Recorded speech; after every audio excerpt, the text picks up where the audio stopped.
Salam, hər vaxtınız xeyir olsun. Bayaq kələm dolması bükdüm toyuq ətindən. İndəki ətdən qaldı. Kələmlər yaxşı kələm deyildi. Kələm tapmamışdım. Məcbur turşu kələmi almışdım. O da yaxşı çıxmadı deyə ətin qalanına dedim yarpaq dolması büküm. Qazanın alt hissəsinə biraz yarpaq düzmüşəm. Onları dolmanın yenindən sonra atıram.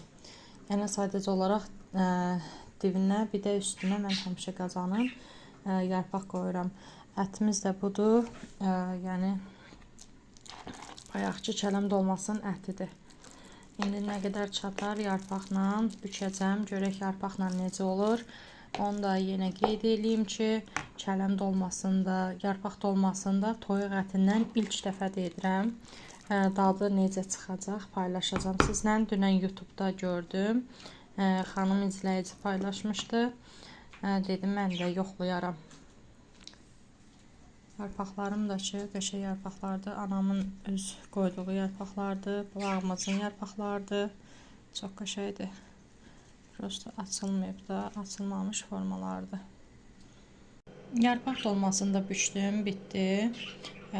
Amma onu da qeyd edeyim ki, yəni kələm dolmasını bişirdim. Bundan qabaq da kələm dolmasının içinə bir dənə yarpaq dolması atdım ki, dadına baxmaq üçün. Çünki ilk dəfə bişirirəm. Dadı görək necə olub. Göstərin, baxın.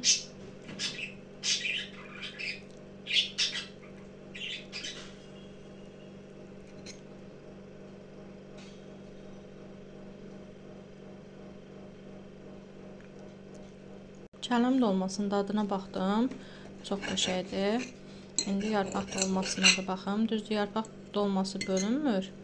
Bütöv yeyilir. Amma ki, yəni göstərmək üçün böldüm. Çox qəşəngdir həqiqətən. Deyim ki, bilmirəm, ağız dadına uyğun mənə yarpaq dolması daha dadlı gəldi. Nəinki kələm dolması. Yarpaq dolmasının dadı həqiqətən çox qəşəngdir. Bişmiş budur. Çox qəşəngdir. Yəni tövsiyə edirəm ki, toyuq ətindən istəyir farş olsun, istəyir ki, toyuğun hansı hissəsi olur, fərq eləmir. Yəni dolma bişirin, dadlıdır.